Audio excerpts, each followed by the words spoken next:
Hey, what's up, everyone? It's Dr. Glenn Vo, and welcome to another edition of Nifty, Thrifty Dentist Podcast. Before we get into this episode, I like to give a shout out to one of our sponsors, Crazy Dental. Now, Crazy Dental, they've been hooking us up with crazy prices when it comes to dental supplies. There's no need to pay more than you're supposed to with your dental supplies. Crazy Dental gives us amazing discounts. Reach out to them and ask for the Nifty Thrifty deal. They have almost everything when it comes to composites, disposables, bond, anything you can think of when it comes to dental supplies. Crazy Dental has the deal for you.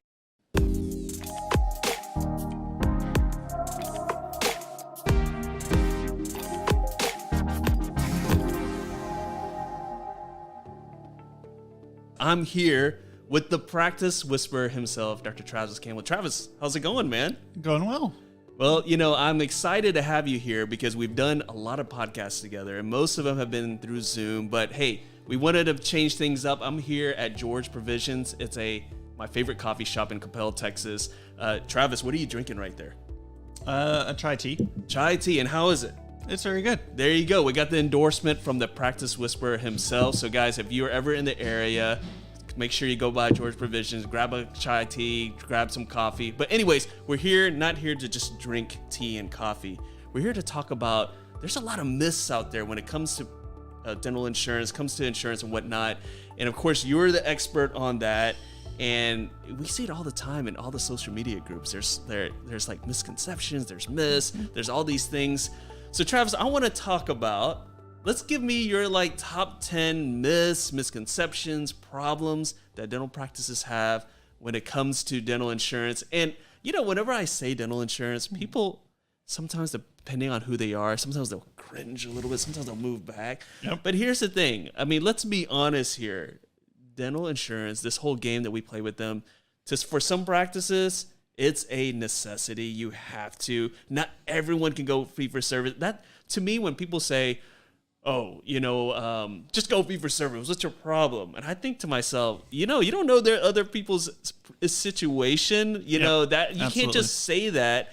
So let's just, before we go into your top 10 list, let's talk about that. When the people just say, well, you know what? Just drop all your insurance plans. What's the problem? Right? And you and I both know that's not realistic. So what are your thoughts on that?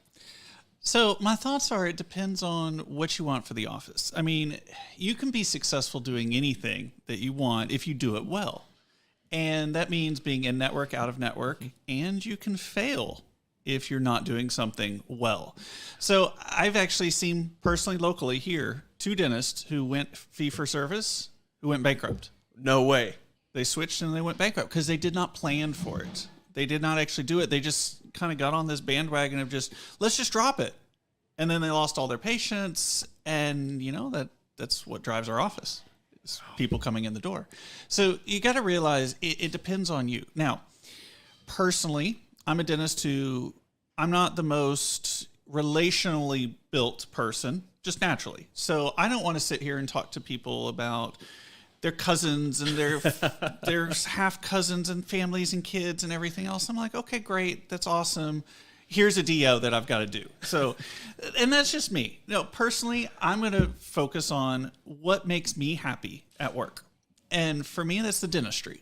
So I tend to focus more on that, which means I know for myself, fee for service is not for me because fee for service is very relational built versus a network is very dentistry built. Yeah. And so that's what I focus on. So, let me ask you this. So so for those who are watching right now, they're like, okay, well, and again, I know we're going to get into this list pretty soon, but this is such an important topic because you were right. Sometimes people are like, I see it all the time. I'm just going to drop all my plans, and then they get into big trouble, right? Yep. Or some people, they take every single plan, and that's not the best use of their time, right? It's a case-by-case basis. So for those who are thinking like, okay, well, I'm not sure where I am. I'm not sure if I should drop these plans. I'm not sure if I should go towards fee for service. I'm not sure if I need to get more plans. What are a couple of factors that should impact which way you should go? What are a couple of things that they should be thinking about in their own practice? So you got to think about the business itself. Other than, who you are and what you want to deal with. Like, there's a dentist I know that's very close to me that he deals with patients that are mostly cosmetic, high end, full mouth reconstruction. Things that insurance doesn't cover. Exactly. Okay. And so he does really well without having to deal with much insurance. Great. But I see the patients he works with. They would emotionally drive me nuts. So they're needy and they're demanding and, what is the term? And they need to pay more. Yes. Right? They need to pay more if they and they're want a willing to certain do level. it, but they're also going to take exponentially more time, energy, emotion to deal with. For me, that's too stressful. Yeah. I mean, life's too short for somebody like me who that's not my personality to deal with. Now, when you look at it, you've got to look at the business and look at, okay, what are we currently doing? Do we want to get smaller? If your goal is that, okay, maybe go fee for service. But then you got to look at your schedule and look, okay, how much free time do I have in any given quarter? Because usually quarters, months can have ebbs and flows. Yeah. Quarters tend to be very stable. And so you look at your quarter and go, how many open slots do I have? If I have a bunch of open slots, then dropping insurance is the worst thing you could do because all you're going to do is create more open slots. And what's the most expensive thing in the office? Oh gosh, your time, an empty chair. Yes. Yes. So empty chairs are the bad thing. I've actually, and it's funny, I get people to tell me all the time, well, you only like going to network. I'm like, no, I actually counsel people to go out of network if situation depends. Yeah. So I've got a client that I worked with a few months ago. She was looking at debating whether to go in or out of network. Well, she had the perfect scenario to go out of network. I actually told her she should have done it before even calling me. She is booked out on hygiene for 9 months straight. Wow. I was like, okay, well, what's your cancellation rate? Because that's always a factor with people. Almost zero. I was like, okay, that's impressive.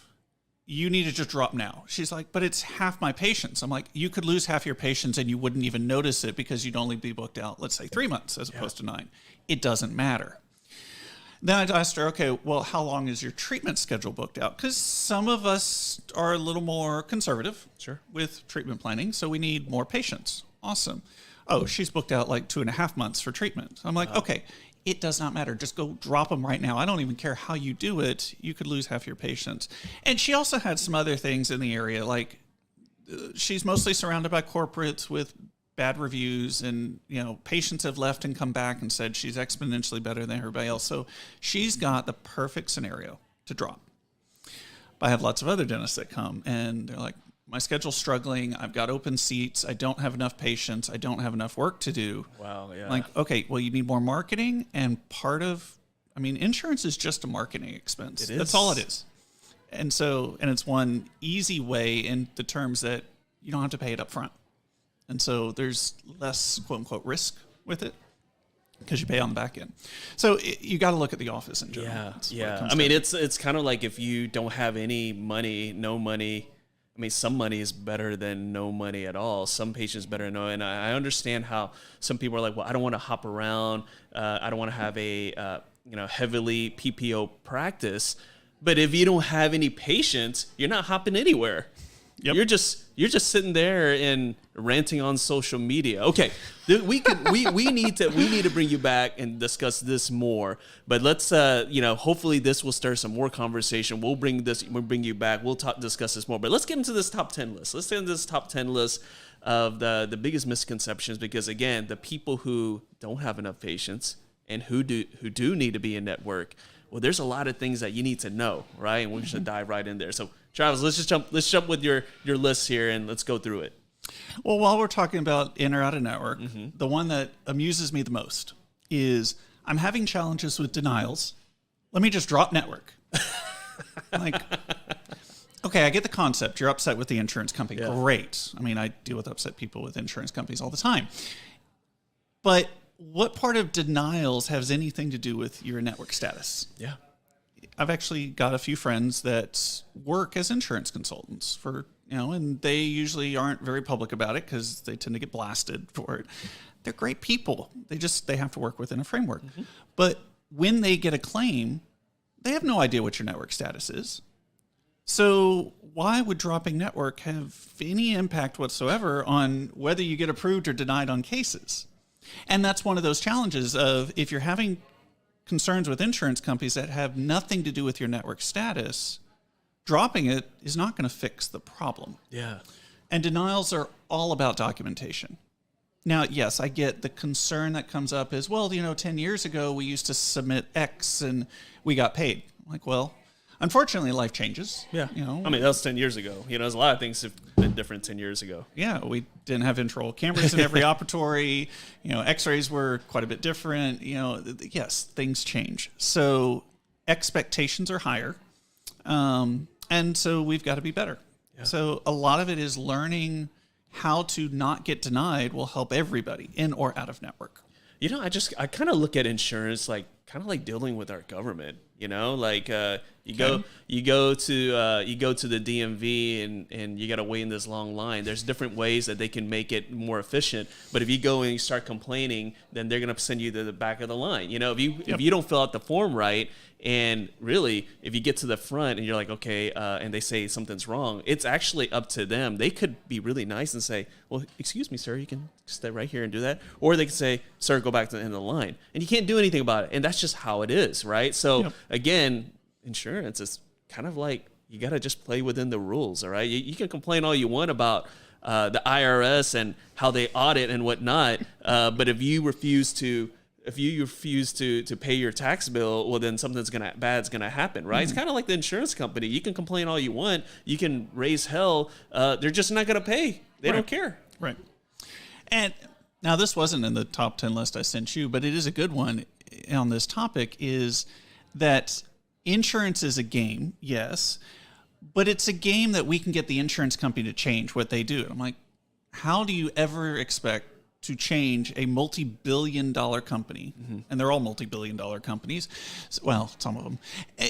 And that's the thing, is we got to realize it's a game. Our opponent or the person we're playing with is not going to change themselves. Yeah. So if we're having challenges and we're wanting to sit there and complain about the insurance company, okay, great. If that makes you feel better, sure, but that doesn't go anywhere. It doesn't actually accomplish anything.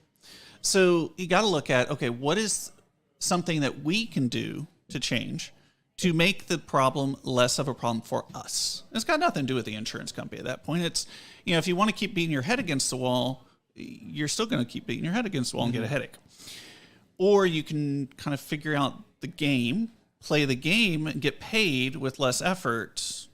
And I don't know, that's the way I always look at it, is what's the path of least resistance? And the path of least resistance is just finding the solution as opposed to complaining about it. Yeah, absolutely, man. So again, hey, if you guys are watching this right now and you're having some of these issues, I mean, you really need to listen up. But at the core of all these problems, it's you got to play their game. Okay, it's their rules. You signed up when you're in network. When you sign that contract basically says, "Hey, I'm gonna play by your rules, right? Not like by my rules. What's not fair.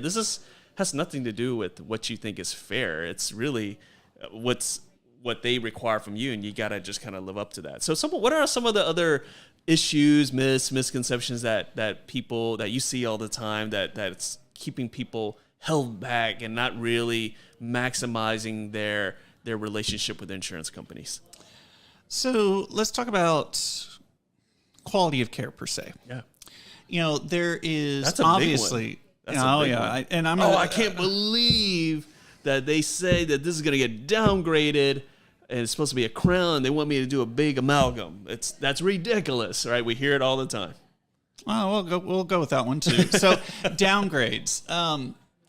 Downgrades are only changes in what reimbursement is going to be. Reimbursement meaning specifically what the insurance company is going to pay towards what you did. Oh, wait, hold on. So what you're saying is, what they're really saying is, this is all we want to pay for. It's not that, hey, you're a bad clinician and you shouldn't be doing a crown, you should be doing an amalgam. Yes. It's just what they're going to pay for. People need to realize that, because they get this. Have you seen those posts? They get they're like, who is the person reviewing? I want to talk to them. That I went to Coyce and Spear, and where did this guy go? Right? It has nothing to do with your dentistry. It's all about what they're going to cover. So if you do a composite filling, this is the most common downgrade ever, they're going to pay on an amalgam a lot of times. It's got nothing to do with the insurance company, by the way. It has everything to do with the employer that bought the plan. Mm-hmm. And the employer wanted to save money, and the insurance company, trying to make their client, the employer, happy, said, okay, great, we'll reduce your premiums. We're also going to reduce your benefits. So we're going to pay on the amalgams, and you, the dentist, still get to collect for the composite that you did. And that's the biggest misconception that's out there, is they're downgrading, therefore we're only getting paid on the downgrade. No, you're getting paid on what you did. That's what your contract says. Your fee schedule says you were contracted to be paid X for X service. You're not getting paid Y for X service. Wow. So, and that's the big part. And of course, if you don't know how to read an EOB, and every company has a different EOB setup, then this is where a lot of that concern comes from. So just realize, when you do a service, you get paid for the service you did. Whether insurance downgrades is only how much they're paying out of pocket versus how much the patient's paying out of pocket. I think that is something that people, hopefully you guys need to like rewind and listen to that again. Because, you know, we get really emotional. We're like, I went to Coys, I went to Sphere, and this guy just went to 4 years of dental school, and that's it. And he's telling me how to do dentistry. But really, that's not what it's about. It's what, like, hey, the insurance company's like, this is all we're going to pay, and the patient's got to do the rest. Yep. Wow, that's such an eye-opener. Now, you were talking about EOBs, and we threw a few terms out there. And for those who are watching, and if that's flying over your head, I think you need to listen right now. So for dentists who, you know, they're like, I went to school to become a dentist. I want to be a dentist. I don't want to learn this stuff, right? What do you say to them? I mean, because again, it's kind of like, well, you know, when you open a practice and you just want to do dentistry, but you kind of have to be a leader and you kind of have to be a businessman. You when you sign that lease, when you sign that loan, you kind of accept that. Yep. Do you feel that's the same case when it comes to understanding insurance? Oh, absolutely. I mean, insurance is here to stay. That is what it is. It's not going away, at least not anytime soon. Could be absorbed by medical in a few years, but it'll still be an insurance that we have to deal with. Insurance is part of how we get paid. And I don't know about you, I spent a lot of time education in school and out to get paid for what I do. Yeah. So how I get paid, I kind of really need to understand that, because I don't know about you, I don't go to the office just to have fun, although I do have fun. I go to make a living. Oh, yeah. And I go to have my team make a living. So we need, you know, to make payments for that. So you've got to look at insurance as it's a necessary evil, is what it is.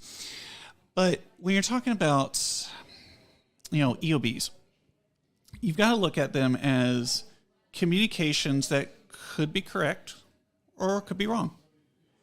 We see EOBs every single day that are just flat wrong. Mm-hmm. And the big thing is understanding all the rules behind what you can and cannot do and what the insurance company can and cannot do, so that you understand which EOBs are correct or not. Yeah. And that's the big thing, is EOBs are not sacred. They're not like bulletproof. They can be wrong all the time. Yeah. And you have to have some basic knowledge of that, and also insurance. And I think that's something that's really important that we have to lay out there, is that, you know, a lot of times people are like, well, you know, I'm a dentist, right? I just want to do dentistry. I don't want to deal with people.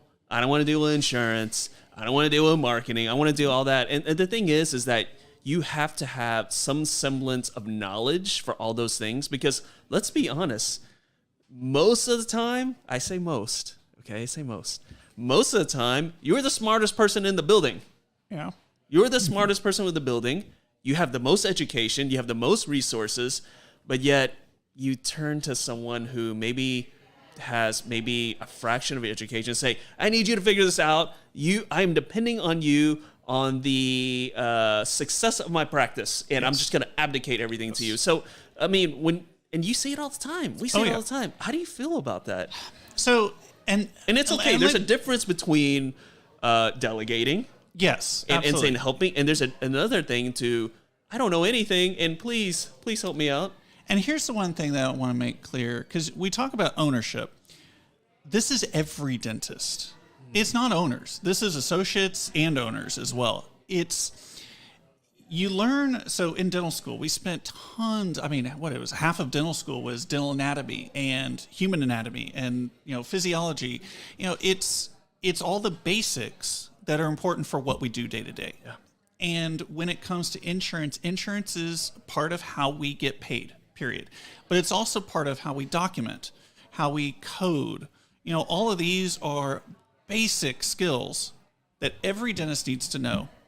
So every dentist needs to know all the dental codes that you're going to be doing. Every dentist needs to know all the necessities for how to file that code for when patients do have insurance. We need to all know the documentation necessities for getting that reimbursement for our patients. Because the more reimbursement we get for our patients, the less they're out of pocket, the happier they are, the more dentistry they want to do, and the more they want to come back to you. Yeah, yeah. And so it's such a basic necessity for understanding, what you're going to be doing in your career and how successful you're going to be. And that's the thing is, yes, again, insurance is a necessity. It's a necessary evil, but it is also something that we just have to learn regardless of what we are. I think that is so important, right? That is so important. Again, whether it's insurance, whether it's leadership, whether it's marketing, whether it's conflict, name it, right? I mean, whenever you become a practice owner, you are signing up for all those things. And with that being said, people are probably watching, probably listening right now. They're like, okay, well, all right, I understand I need this. Okay, who am I supposed to talk to? I can join all the Facebook groups, and sometimes all the information is wrong. I'm learning all the wrong things. Who do I turn to? Who can I learn from? Well, guys, there's a reason why I have this man here. There's a reason why I'm always having him post in the group. There's a reason why I want him to do more events and whatnot. So talk about some of the things that you've been trying to give back to the community to help close that kind of like knowledge gap when it comes to insurance. Talk about some of the programs that you have. So for those who like live events, I love live events. Oh, yeah. You can get so much more out of being there in person, getting the energy from the room, and learning from the other people around you. Oh, yeah. Because I've seen so many people learn just as much from the people they talk to after a CE course and kind of brainstorming what they're going to do with that new information than they get just with the information itself. Because, yes, the information is important, but then what to do to go implement it is also just as important. So this year we've run a couple of courses, but next year I've got 5 courses across the country in person. So we're looking at Texas and California and Florida and Chicago and Philly. So I'm going to Ironically everywhere. enough, all the places that you listed, they have really good food there. Is that the reason, or I'm just curious? Well, yeah. Okay. Life is about food. I just wanted to make sure because all those places have really amazing food. Well, they're great local areas to be in, and central around the country. But no, I mean, my life's about food. So, at any event I tend to help run or organize, food is actually the number one thing on my list.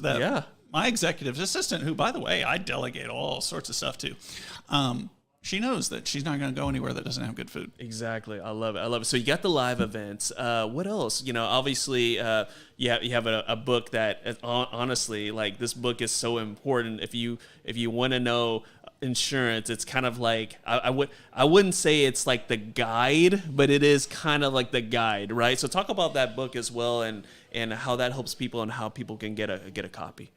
So, Understanding Dental Insurance, it's a big yellow book. It's hard to miss.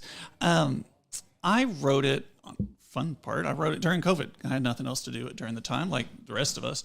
So, I wrote the book on, it's a training guide. It's a textbook for somebody who knows either nothing or quite a bit about insurance and takes them to the expert level.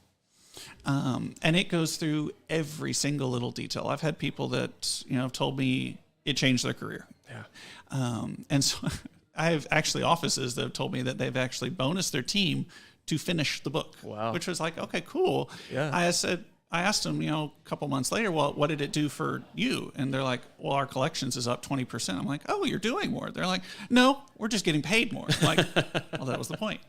So yes, the book is out there.